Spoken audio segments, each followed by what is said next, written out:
ষোলক শাড়ি এবং তুমি নেগেটিভ আবার কি করতে ওহ হ্যাঁ, কি বলবো? ব্লুজ তো আমার তৈরি হওয়ার জায়গা। আমি আজকে শুধুমাত্র টেলিভিশনে থেকে যতটুকু অনন্যা বিশ্বাসের নামটা এস্টাবলিশ করতে পেরেছি, তার শুরুটা ব্লুজ ছাড়া কোনোভাবেই হতো না, এবং পথ চলার বেশিরভাগটাই ব্লুজ। সেটার একটা অন্য কাহিনী আছে, কারণ ব্লুজের কর্ণধার মানে দাদা স্নেহাশিস চক্রবর্তী। ওনাকে দাদা বলা কম, উনি স্যার, উনি মেন্টর, উনি দাদা, উনি গাইড, উনি ফিলোসফার অ্যাট টাইমস। সবকিছু মিলিয়ে ওনার প্রত্যেকবারই আমার উপরে একটা করে কি বলবো, একটা করে ওনার চ্যালেঞ্জ থাকে সবসময়। যে কোনো চরিত্র উনি যখনই দেন, উনি সবসময় আমাকে একটা হলেও ভয়েস টেক্সটে হলেও মেনশন করে দেন যে ফাটিয়ে পড়ো, কিন্তু গাফিলতি করো না, নিজের কাজের সাথে ধোকাধাড়ি করো না, ফাটিয়ে করো, মন দিয়ে করো, কারণ চরিত্রটা সেরকমই। এই যে যখন উনি এটা বলে দেন, জানো না, মানে মোটামুটি টেনশনটা এখান থেকে এখানে চলে যায় আমার আমার জন্য। এবং উনি সব সময় আমার মধ্যে চ্যালেঞ্জিং। আমার খুব দুঃখ হয়েছে মাঝে মাঝে, আমি বলেছি, অনেকেই হয়তো দেখতে পায় না, মনে করে যে আমি নেগেটিভের বাইরে, ভীষণ স্টিরিও টাইপ হয়ে যাওয়া হয়। এই জিনিসটা খুব কষ্ট দেয়, কারণ পর্দায় প্রেম করতে কার না ভালো লাগে।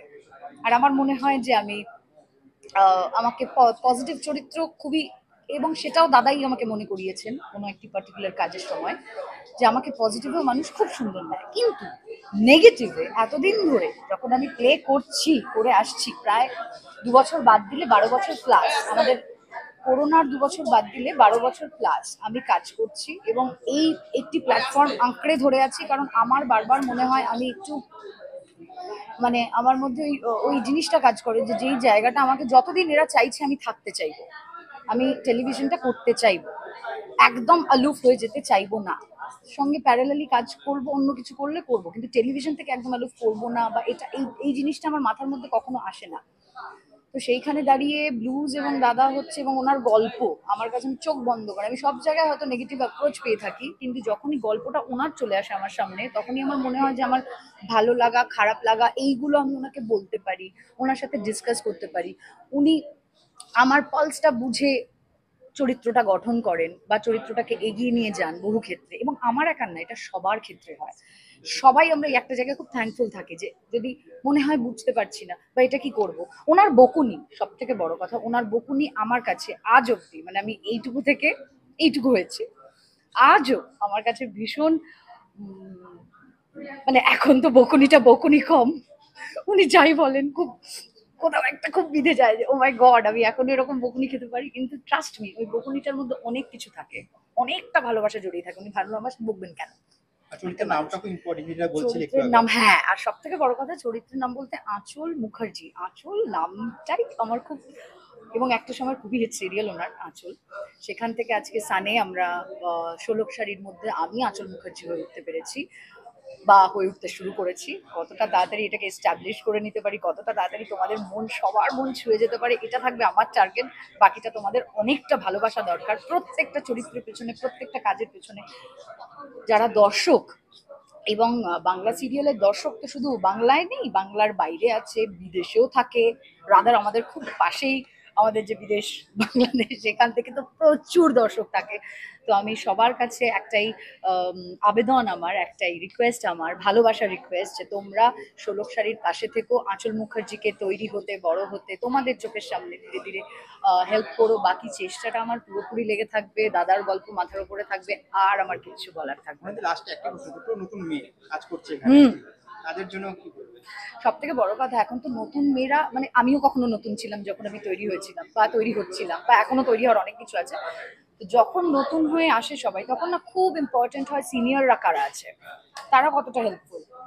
আমি খুব হেল্পফুল সিনিয়র্স পেয়েছি, হয়তো আজকে ইন্ডিভিজুয়ালি ইন্ডিপেন্ডেন্টলি নাম নামাটা খুব, কারণ অনেক লম্বা লিস্ট আছে, তো নাম নামাটা যায় না, কিন্তু আমি খুব মানে খুব ভালো সিনিয়র্স পেয়েছি। এবং আমি যখন একটু একটু করে একটুখানি সিনিয়রিটির জায়গায় তৈরি হতে পেরেছি বয়সের কারণে এবং কিছুটা অভিজ্ঞতার কারণে, তো সেখানে আমারও একটা চেষ্টা থাকে, যদি ছোট ছোট ভাই বোনেরা যারা আসছে তাদের যদি কোনো জিজ্ঞাসা থাকে, দেখো জোর করে তো কিছু খাইয়ে দেওয়া যায় না, পড়িয়ে দেওয়া যায় না, তাদের যদি জিজ্ঞাসা, যে আমার খুব ছিল, আমার আজও খুব থাকে আমার সিনিয়রদের থেকে, যে আমি এটা কি এরকম করলাম ঠিক আছে, এটা কি ভালো লাগলো নাকি একটু অন্যভাবে হলে ভালো হতো, চেষ্টা করি দাদা অবধি সবসময় যদি কথা নাও পৌঁছতে পারে, কারণ উনি যথেষ্ট ব্যস্ত মানুষ, বাট গল্পটা ওনার, তৈরিটা ওনার, খাবারটা রান্নাটা রেসিপিটা ওনার।